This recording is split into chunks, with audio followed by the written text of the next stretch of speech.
तो हेलो दोस्तों, आप कैसे हो। मैं उम्मीद करता हूं कि आप अच्छे होंगे। आज की इस वीडियो में मैं क्लास 12 केमिस्ट्री चैप्टर एक ठोस होता है, ठीक है। आज का मेरा टॉपिक है संकुलन क्षमता क्या है और प्लस में इसका सूत्रकरण है, ठीक है। तो सबसे पहले क्या संकुलन क्षमता, इसका हेडिंग है, इसको इंग्लिश में क्या पैकिंग इफिशियंसी बोलते हैं, ठीक है। इसको इंग्लिश में हम पैकिंग इफिशियंसी, ठीक है।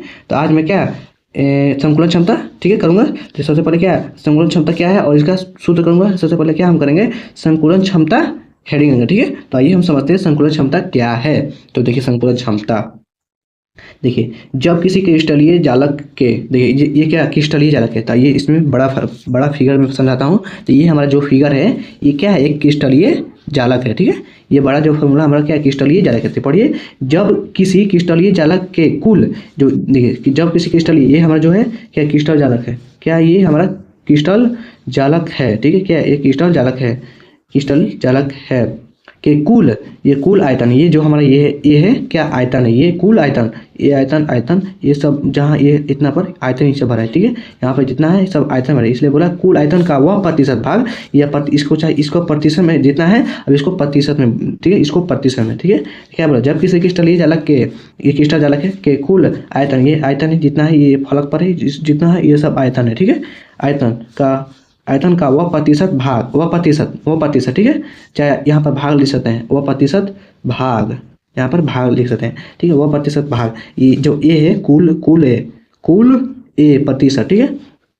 भाग जो कणों मतलब क्या परमाणु आयन या अणु। तो ये अभी भी कणों क्या बोलते हैं, परमाणु अणु आयन, ठीक है। ये क्या अब क्या कणों परमाणु अणु आयन द्वारा क्या घेरा होता है। देखिए इसको क्या घेरा है ना, ये परमाणु जो कण है हमारा, ये गोला है, इसको परमाणु बोलते हैं, इसको अणु भी बोलते हैं, इसको हम आयन भी बोलते हैं, ठीक है। तो क्या ये हमारा जो ये है, ये परमाणु अणु आयन द्वारा क्या घिरा होता है, घिरा है ना सबको, ये जो आयतन को हमारा क्या घिरा है, ये सबको हमको क्या घिरा है, ये सबको हमारा हमको क्या घिरा है ना, ये सबको घिरा हुआ है, ठीक है।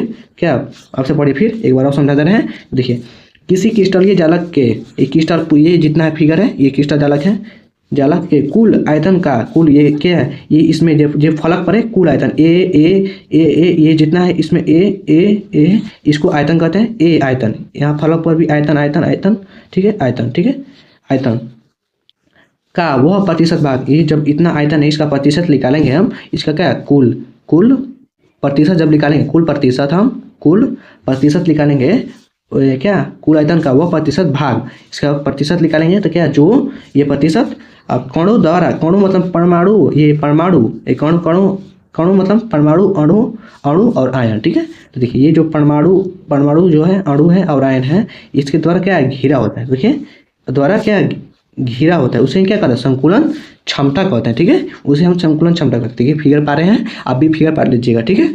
तो देखिए इतना समझ गए।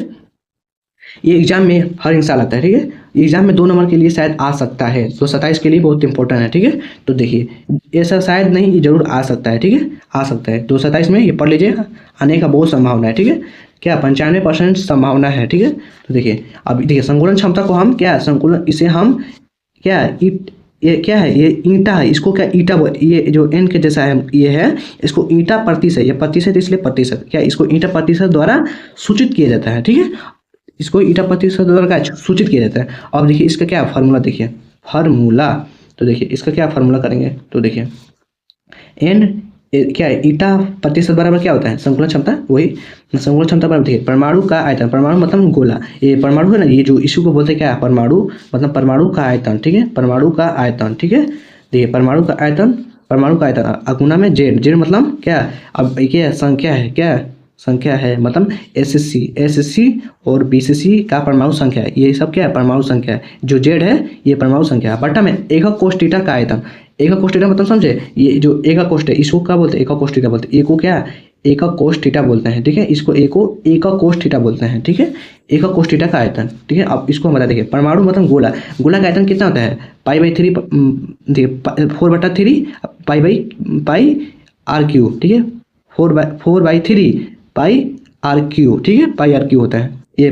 परमाणु मतलब गोला का आयतन क्या होता है, 4/3 पाई आर क्यूब, क्या ये होगा ना, क्या 4/3 पाई आर क्यूब, समझिए ये होता है गोलाकार आयतन, ठीक है। और देखिए एका कोस थीटा मतलब घन, ये हमारा जो घन है, घन का आयतन क्या होता है, घन का आयतन भुजा क्यू, मतलब ये को क्या भुजा बोलता है, ये इसलिए भुजा क्यू होगा, ठीक है।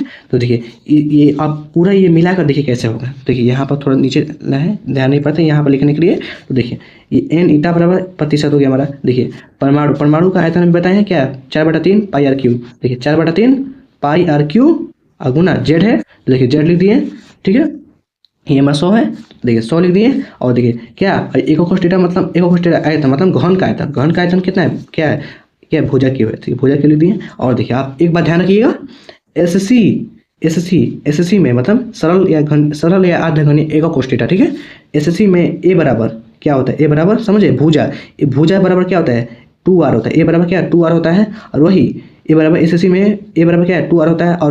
और इसमें आर पूछेगा तो देखिए आर जस्ट यहाँ आर लिख दिए, ये गुना में है, इसके बटा में ला दिए, तो क्या ए बटा 2 हो गया, ठीक है। एसएससी में ये दो बात याद रखिएगा, ठीक है, ये दो चीज़ याद है। ए बराबर क्या होता है, एसएससी में ए बराबर क्या होता है ए 2r, और आर बराबर क्या होता है a/2, समझ गए। और बीसीसी में क्या होता है, बीसीसी में a बराबर 4/3 4/√3 r होता है, क्या a बराबर 4/√3 और r होता है, ठीक है, गुना में r होता है। तो देखिए अगर इसका r निकालेंगे तो क्या देखिए क्या होगा, ये जो है r है, ये जो है अब तेथा दृष्टि इसके बारे में कुछ तो एक है, तेथा दृष्टि गुना करें, देखिए a/3 a, देखिए a लिख दी a/3। और देखिए 4 जो है क्या r हमारे इधर आ गया, देखिए r इधर गुना किए, देखिए r 10 और देखिए क्या होगा 4 हो गया, बटा में 4 आ जाएगा, इसलिए 2 गुना 2 लिख दिए, ठीक है, समझ गए, ये 4 हो गया। अब देखिए एफसीसी, बीसीसी मतलब अंतः केंद्रीय एका कोस थीटा, एफसीसी मतलब फलक केंद्रीय एका कोस थीटा। तब देखिए फलक के लिए क्या ए बराबर क्या होता है 2√2r, ठीक है, 2√2r। और वही r बराबर क्या होता है, ये देखिए गुना में है, इधर लग जाइए बटा में, तो क्या ए बटा में क्या 2√2, समझ गए, यही क्या है। अब इसके अगली वीडियो में मैं क्या एसएससी का संकुलन क्षमता निकालूंगा और बीसीसी का संकुलन क्षमता निकालूंगा और क्या एफसीसी का, ये बहुत इंपॉर्टेंट है 227 के लिए, आप ये देखना ना भूलें, ठीक है, ये देखना ना भूलें। ये जरूर आता है 1 नंबर के लिए या 5 नंबर में जरूर आता है, 1 से 5 नंबर के लिए बहुत इंपॉर्टेंट है, इसको आप छोड़िएगा मत, ठीक है। तो इसी के साथ हम वीडियो को अंत करते हैं। ओके, धन्यवाद। और आपको इंपॉर्टेंट टॉपिक चाहिए तो मेरे डिस्क्रिप्शन में लिंक है, ठीक है, इससे